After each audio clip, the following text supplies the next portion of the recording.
The history of anti-smoking policy in the U.S.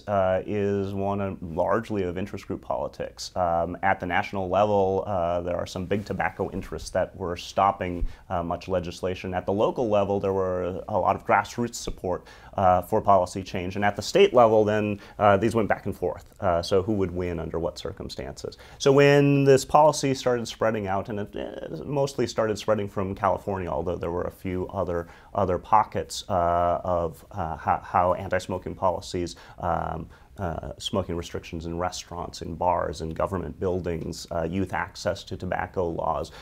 Many of those started in small communities in California and spread beyond that. And so there were local battles in lots of different communities. And the flavor of those local battles were very interesting. So we've seen recently, for example, the University of Illinois is centered around Urbana and Champaign, two small communities right next to each other.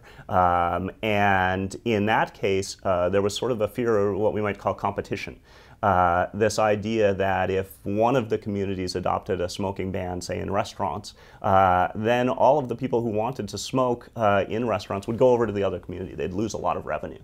And so those two communities adopted simultaneously the same anti-smoking policies. And the idea was then we could overcome this competition by both adopting the policy at the same time.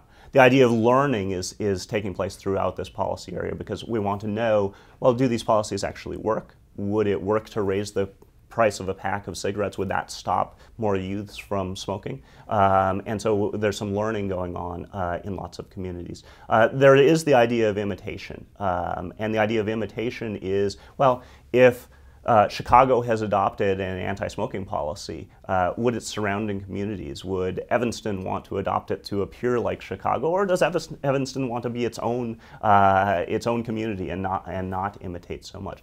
But going back to what I said at the beginning, anti-smoking policy is largely done throughout the 70s and 80s and into the 90s at the local level, and it was only later on that the states became involved. And those battles between the big tobacco interests, which were nationwide, and the local anti-smoking advocates were really taking place in the states. And one of the interesting things about state policy making then is that when the state had lots of local anti-smoking laws, the state government often had a battle between anti-smoking rights activists and big tobacco. And when big tobacco won, they would impose some coercive conditions down on the localities. They would, for example, say, here's the anti-smoking law.